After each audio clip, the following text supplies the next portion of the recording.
ادب کے لیے کون سے الفاظ استعمال کرنے چاہیے؟ آپ نے فرمایا کہ میں بتاتا ہوں۔ سنے اعلیٰ حضرت کا عشق مصطفیٰ، فرمانے لگے کہ اے موسیٰ، اگر کہنا ہے تو پھر یوں کہو، اگر کہنا ہے تو یوں کہو کہ کب ہے کھڑے طرف حضرت والا کے سامنے، کب ہے کھڑے طرف حضرت والا کے سامنے، ارے قدسی کھڑے ہیں عرش معلیٰ کے سامنے۔ فرمایا اسے لیلا کا خیمہ اور ان درختوں کو پاگل اور مجنون مت کہو، اگر کہنا ہے تو یوں کہو کہ کب ہے کھڑے طرف حضرت والا کے سامنے، قدسی کھڑے ہیں عرش معلیٰ کے سامنے۔ یہ عشق مصطفیٰ تھا۔ اور سیدنا پیر مہر علی شاہ رحمت اللہ تعالی علیہ ایک شاعر کا شعر ہے، اب غور کریں اس میں کہ جب وہ اس شعر کو پڑھتے ہیں تو کس انداز میں پڑھتے ہیں، اور دیوبندیوں کی عالم مولانا اشرف علی تھانوی جب وہ اس شعر کو پڑھتے ہیں تو کس انداز میں پڑھتے ہیں،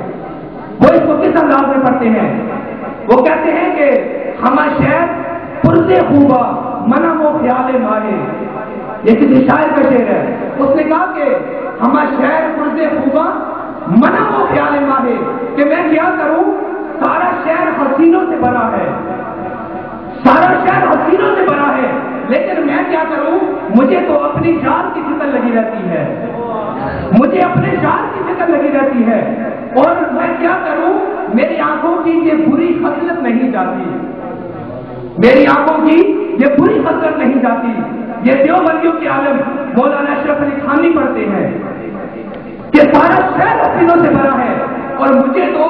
اپنے یار کا تصور رہتا ہے، اور میں کیا کروں، میری آنکھوں کی بری خصلت نہیں جاتی۔ جب سیدنا پیر مہر علی شاہ نے اس شعر کو پڑھا، وہ کس انداز میں پڑھتے ہیں؟ کہتے ہیں کہ ہما شہر پرزے ہوگا منم و خیال ماہے، کہتے ہیں کہ سارا شہر حسینوں سے بنا ہے لیکن مجھے تو اپنے یار کی فکر لگی رہتی ہے،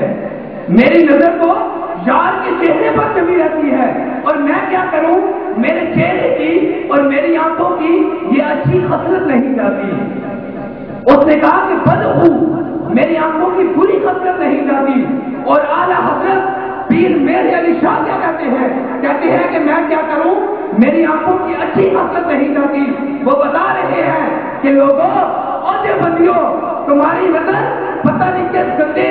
یار پر اٹھتی ہے کہ جس کو دیکھنے والی آنکھ بدخو ہوتی ہے۔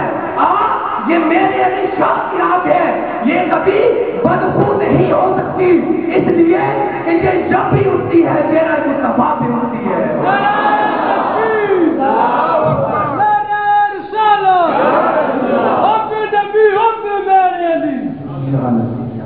فرمایا کہ یہ مہر علی شاہ کی آنکھ ہے،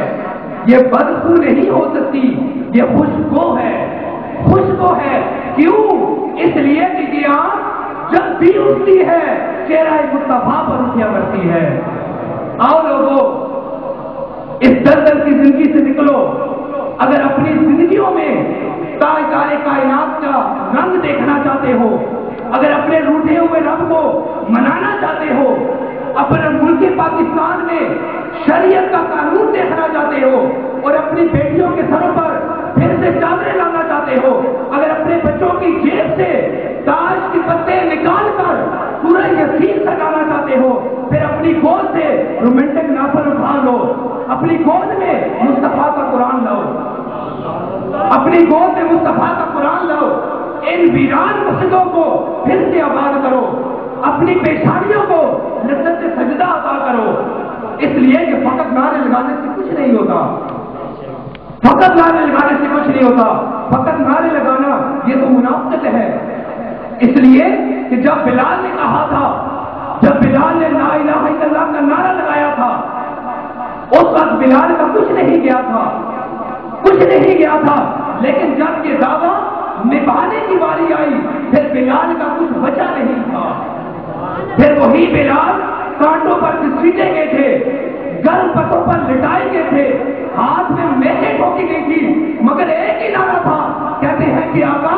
اتنی تذکیر ہے وابستہ تیرے نام کے ساتھ، نیند تو کانٹوں پہ بھی آ جاتی ہے آرام کے ساتھ۔ ایک ہی نعرہ تھا. اور قلندر لاہوری اقبال کیا کہتا ہے کہ جب میں اپنے آپ کو مسلمان کہتا ہوں،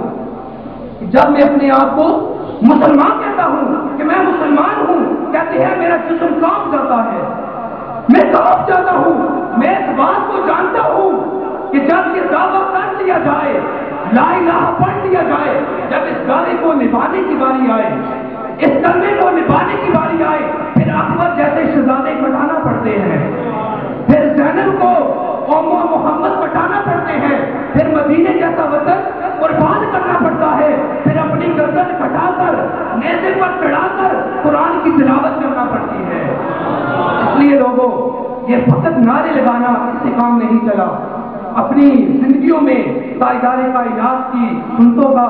لباس لے کر آؤ، سنتوں کا رنگ لے کر آؤ، اور اپنی ان ویران رشتوں کو پھر سے آباد کرو، اپنی پیشانیوں کو لذت سجدہ عطا کرو. اب مسجد میں پڑھے ہوئے قرآن پڑھنے والوں کا انتظار کرتے رہتے ہیں. اپنی اس مسجدوں کو آباد کرو، اپنے مسلک اور اپنے عقیدے پر پختہ ہو جائیں. اللہ تبارک و تعالیٰ آپ کی اس عظیم کاوش کو اپنی بارگاہ میں قبول و منظور فرمائے. اور آخر میں خطیب پاکستان مقرر شیر لسان حضرت علامہ مولانا محمد سعید اختر صدیقی صاحب سے گزارش کروں گا کہ وہ تشریف لائیں اور اپنے افکار عالیہ سے ہم سب کو